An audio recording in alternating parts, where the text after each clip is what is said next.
Hola a todos y todas los participantes y organizadores de este segundo Congreso Internacional de Ciencias del Deporte, Olimpismo y Evento Olímpico. Bueno, antes que nada, por supuesto, quería agradecer a la Universidad Peruana de Ciencias Aplicadas de Lima, Perú, por la invitación a impartir esta conferencia titulada El deportista olímpico ante la diversidad COVID-19 y Tokio 2020, y en especial al doctor Raúl Rosales Zabaleta y a la doctora María José Martínez Patiño, que han tenido a bien llevar la mayor parte del peso de la organización de este congreso.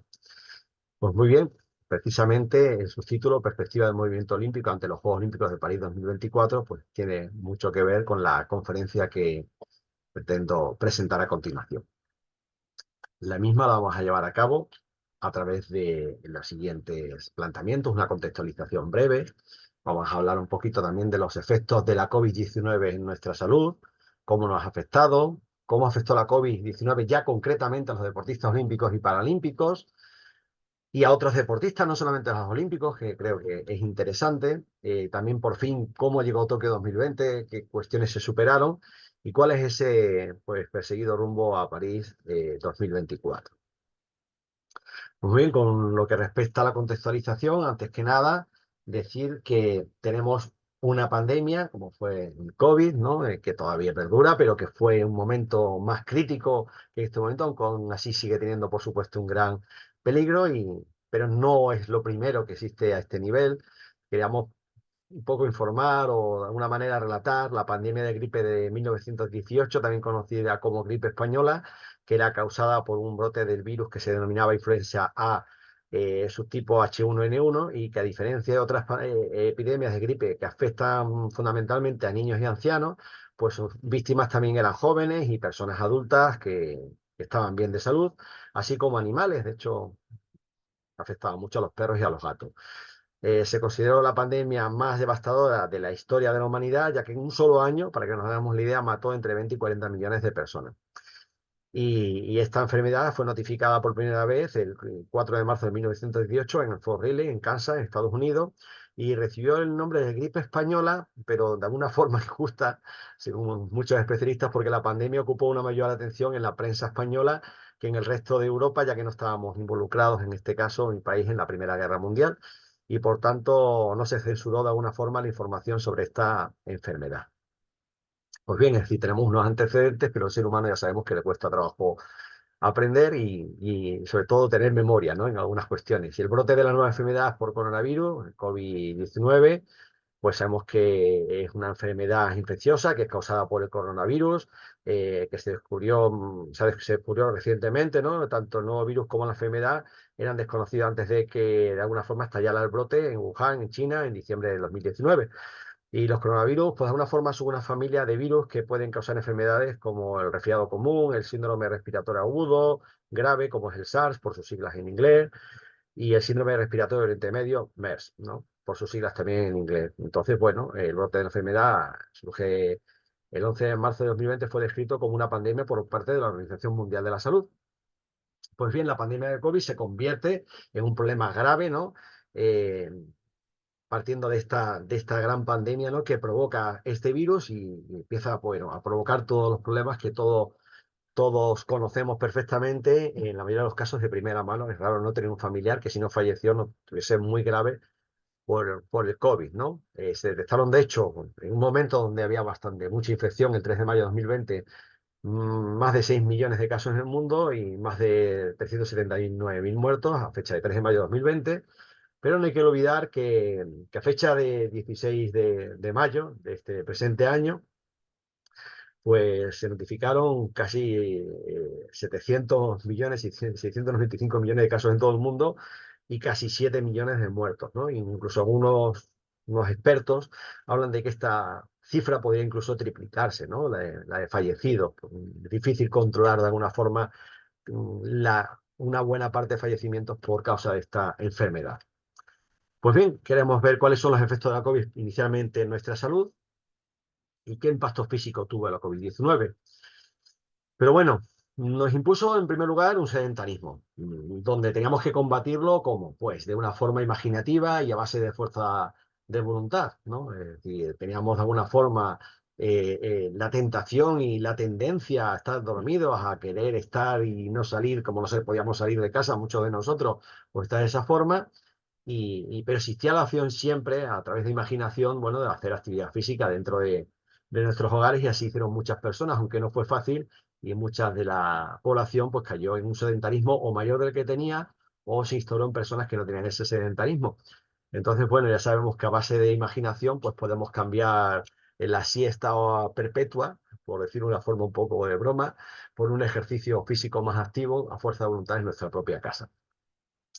Pero ¿qué impacto psicológico tienen las situaciones de confinamiento? ¿Qué es lo que vivimos? Bueno, pues primero, diferentes estudios han demostrado que provoca unos altos niveles de estrés y una mayor movilidad psiquiátrica. De hecho, se han realizado estudios en prisiones y se ha demostrado también los niveles de estrés importantes que existen en personas que están en prisión en un tiempo determinado. Se han realizado, de hecho, también otros estudios previos, ¿no?, a la enfermedad. Por ejemplo, este Stewart Stoll en 2015, donde se demostró que astronautas que se preparaban para una misión y que tenían que estar una temporada muy importante de tiempo dentro de una especie de situación de cabina, ¿no?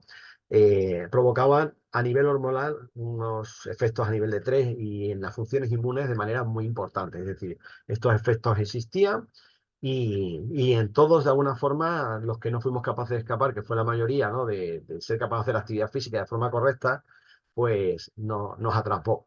Y en la COVID-19, el confinamiento en el lugar nos exponía a una situación que hasta ahora además era desconocida. No, no estábamos acostumbrados a esto. Y diferentes estudios han demostrado que se provocaron muchos cuadros de ansiedad, muchos cuadros de miedo a morir, de miedo a sufrir la enfermedad, de miedo a perder a familiares, miedo a personas que estaban embarazadas y podían perder a su bebé, etcétera. Muchos cuadros de depresión, por el hecho también de esta angustia, de muchas veces la soledad, la limitación de las relaciones sociales, por supuesto, muchos problemas de interrupción del sueño, etcétera, que nos hacían que lo que sea un estado de ánimo positivo, pues se fuese seguramente más a uno más negativo. Hay un impacto psicológico también a otros niveles. Por ejemplo, se detectaron muchos cuadros de estrés postraumático, similares a cuando hay una situación de un atentado, no quizá ese nivel, pero sí esa tendencia, ¿no?, de un estrés cuando hemos tenido un hecho, un accidente de coche, algún hecho que recordamos y que nos persigue de alguna forma de manera persistente. También situaciones de confusión. Teníamos y se crearon muchos cuadros de dificultad para memorizar, más dificultad para comprender, para analizar. Es decir, a nivel cognitivo hay bastante influencia. Y también de ira, una mayor irritabilidad, una mayor posibilidad de discutir con las personas que teníamos cerca, y además era muy fácil tener personas cerca porque no podíamos muchas veces salir en nuestros hogares. Y bueno, pero ¿cómo le afectó en realidad a los deportistas olímpicos y paralímpicos? Pues bien, tenemos dos estudios que he tenido la oportunidad de participar como miembro del equipo investigador, donde también está mi compañera anteriormente citada, María José Martínez Patiño. El primero de ellos con 136 atletas olímpicos y 39 paralímpicos, y el segundo con 447 olímpicos y 64 olímpicos. Por lo tanto, una muestra pues importante. Y analizamos determinados, a través de cuestionarios, determinadas sensaciones, determinados pensamientos antes de que se clausuraran los Juegos Olímpicos, ¿no? Y bueno, básicamente lo que vamos a analizar a través de estos dos artículos es la percepción de amenaza personal que teníamos todos y la profesional, por supuesto, porque son deportistas de élite y su profesión, la mayor parte de ellos, es el deporte, patrones de entrenamiento y estrés en estos deportistas olímpicos y paralímpicos ante la COVID-19. Pues bien, algunos de los resultados interesantes los vamos a mostrar aquí de forma muy esquemática. Creo que el objetivo es este y ponemos aproximadamente 20 a 30 minutos para esta presentación.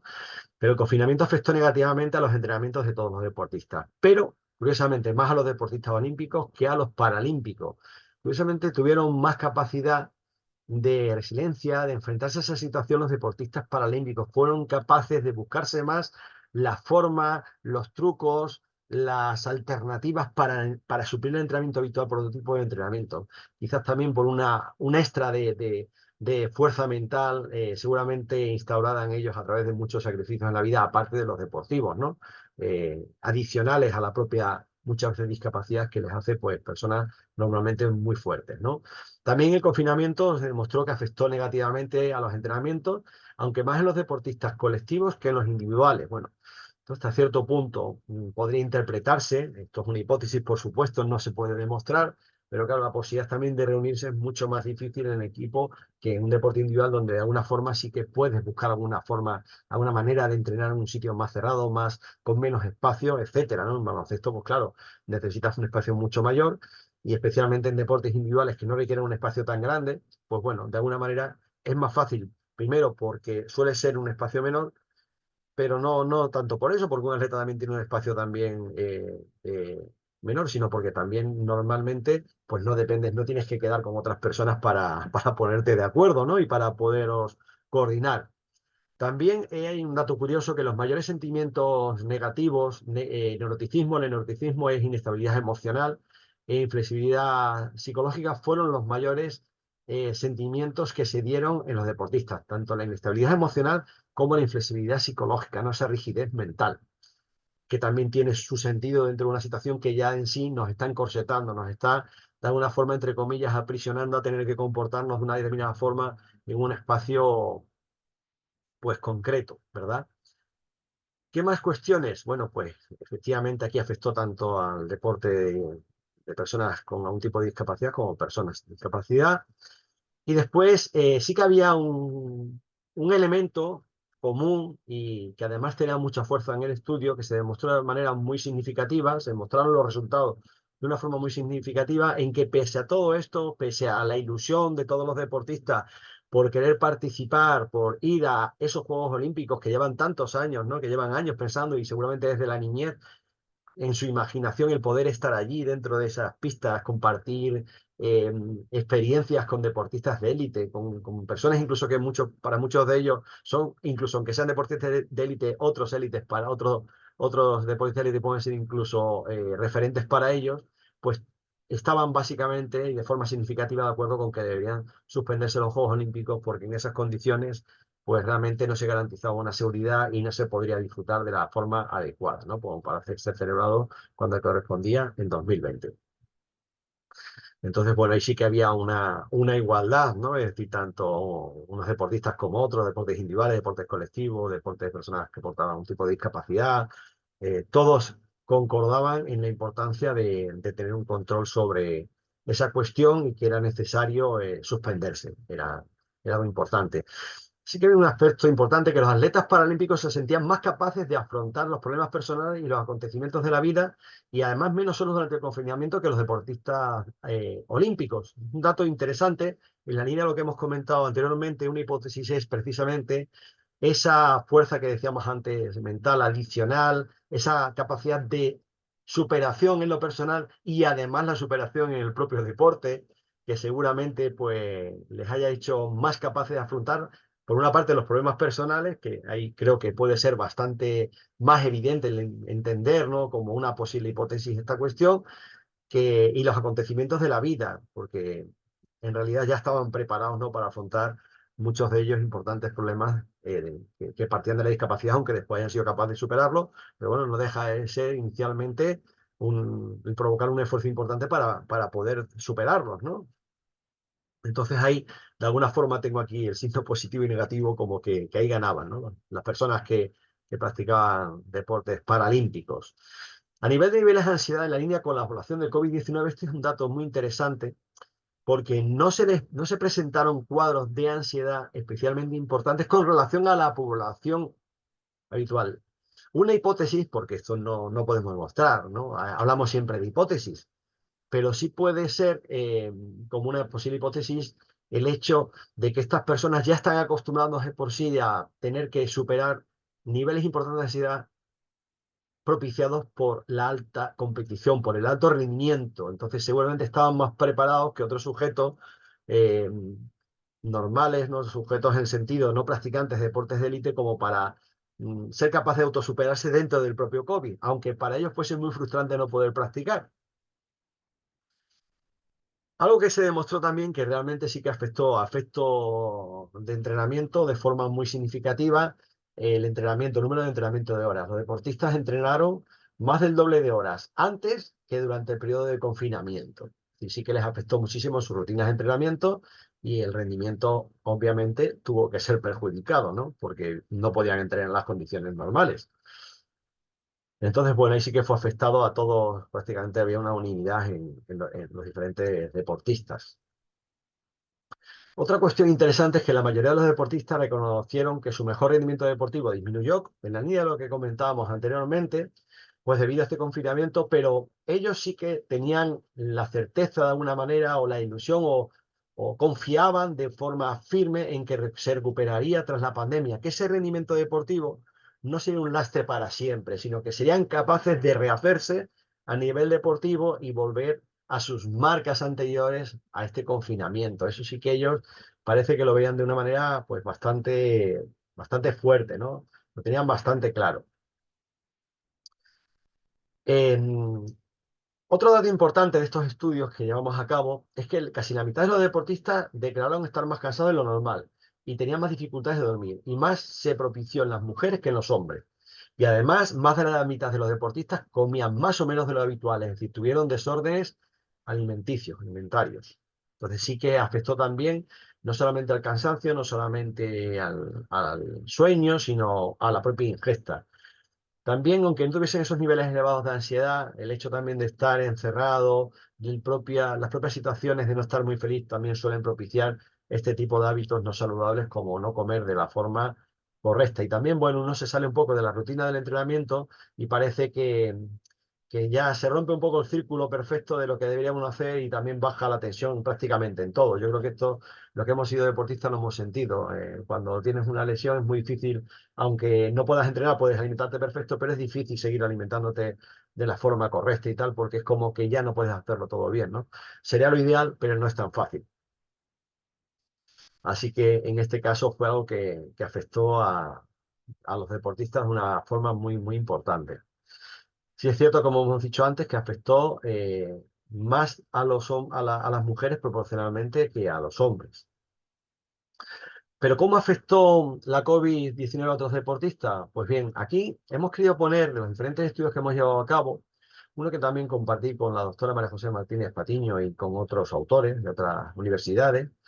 Me parece especialmente interesante, aparte de otras investigaciones en las que he participado, otras publicaciones científicas, de otros deportes, de otras actividades, pero me parece interesante el de los ajedrecistas porque la idea fue precisamente intentar analizar una población que en principio sí que está acostumbrada a estar autoconfinada, es decir, entre comillas, es decir, está acostumbrada a pasar mucho tiempo en casa, mucho tiempo solo, encerrado y sin moverse. Entonces, me pareció interesante y además son deportistas con una capacidad cognitiva normalmente elevada y también seguramente sea interesante observar cómo se han comportado a nivel mental, si han sido capaces de llevarlo bien, si han sido capaces de llevarlo mejor que otros deportistas o no ha afectado, o si en resumidas cuentas también ha afectado al ajedrez tanto como a otros deportes el confinamiento, si han practicado menos número de horas también, o no, o ha sido al contrario.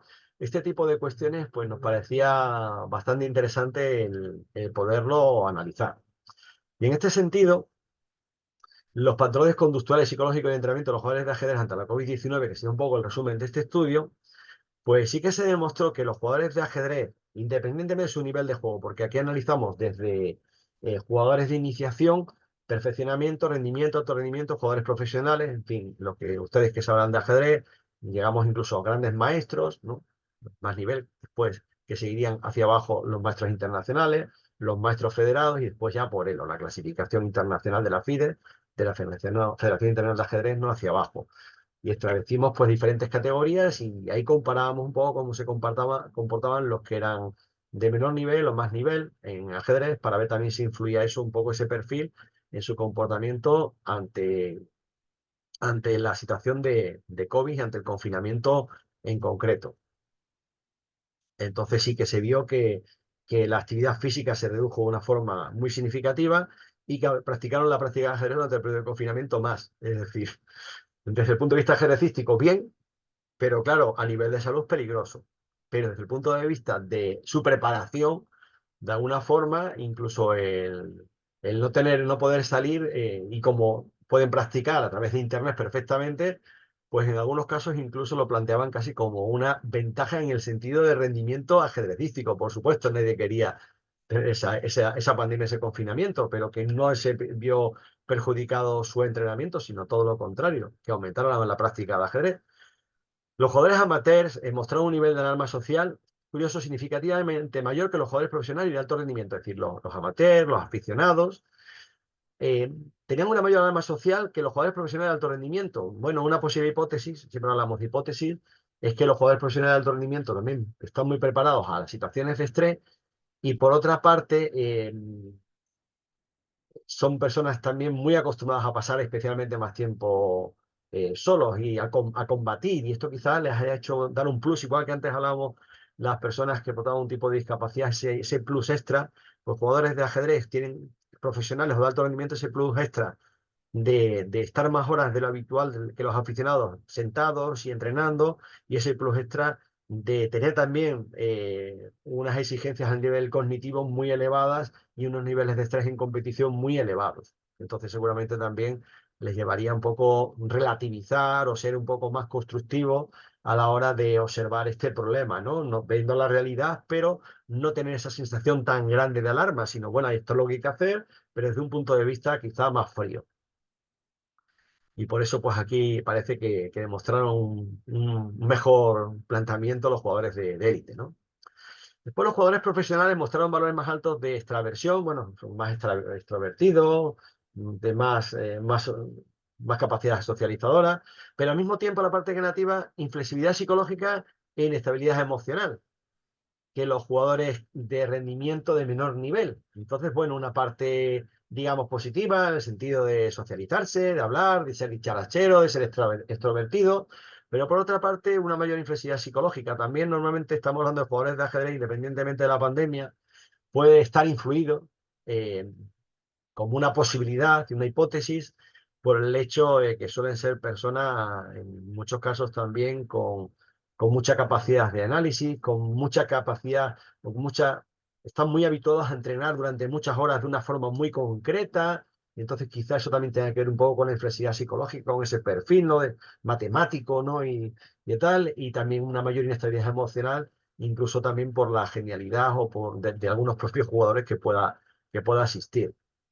Y en ese caso, pues bueno, unas cosas a favor y otras cosas en contra. Pero bueno, seamos positivos. Después de todo esto, por fin llegó Tokio 2020 y, y todos pudimos disfrutar de Tokio 2020. ¿Y por qué, entre otras cosas, llegamos? Y aquí no quería dejarme más pie de coubertin encima con los Juegos de París a la vuelta de la esquina, que el olimpismo moderno, como todos sabemos, surgió precisamente ante la inquietud de Pierre de Coubertin. En el deporte somos muy combativos, y de hecho, Pierre de Coubertin, que se planteaba educar a la sociedad a través del deporte, pues vivió en primera persona problemas de la sociedad y dos guerras, la Primera Guerra Mundial y la Guerra Franco-Prusiana. Por lo tanto, él también vivió muy de cerca el combatir, aunque fuese de una forma más emocional, ¿no? Más de sentir lo que está ocurriendo. Y bueno, respetar los principios fundamentales de la Carta Olímpica, como es el número 2, que es eh, era un modelo de vida basado en el disfrute, en el esfuerzo, estamos hablando de esfuerzo, en el valor educativo, y bueno, este esfuerzo fue el que nos permitió también seguir adelante y a los deportistas de élite seguir adelante, especialmente a ellos. Y los Juegos Olímpicos, por tanto, desde el principio las autoridades sanitarias, el Comité Olímpico Internacional y el Comité Organizador de Tokio, de los Juegos Olímpicos y Paralímpicos, pues estuvieron evaluando la situación. Se celebrarán, no se celebrarán, que es lo más oportuno. Y bueno, por fin el 24 de marzo, pues los Juegos Olímpicos de Tokio se pospusieron a 2021 después de determinadas conversaciones entre el primer ministro de Japón, ¿no? Shinzo Abe, y el propio presidente del Comité Olímpico Internacional, Thomas Bach. Pero bueno, nos echó un pulso a los deportistas, en concreto a ellos, el COVID. Es un enemigo realmente muy fuerte, pero bueno, teníamos un arma indestructible con el que contamos, que son los valores olímpicos, los anillos olímpicos, y así, pues dirigentes como Thomas Bach y por supuesto deportistas que están en la memoria, seguro todos ustedes, como don Edwin Vázquez Kahn, medallista de oro en Londres 1948, conformando todos estos anillos y con otros deportistas y la ilusión de todos ellos, ¿no? Como tenemos aquí abajo, un poco a modo de, de celebración de deportistas peruanos, pues consiguió tirarse ir hacia adelante.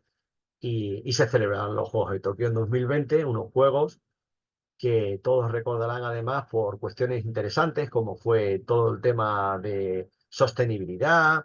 Recordarán, por ejemplo, como curiosidad, eh, la Villa Olímpica, cómo estaba hecha de madera de Japón, las camas, cómo se hicieron de cartón rígido y que después fueron reutilizables, esos materiales, cómo las medallas olímpicas se hicieron empleando de smartphones, de tablets que se recaudaron por Japón, diferentes componentes para poderlas fabricar. En fin, fueron unos Juegos Olímpicos que también destacaron por este hecho, ¿verdad?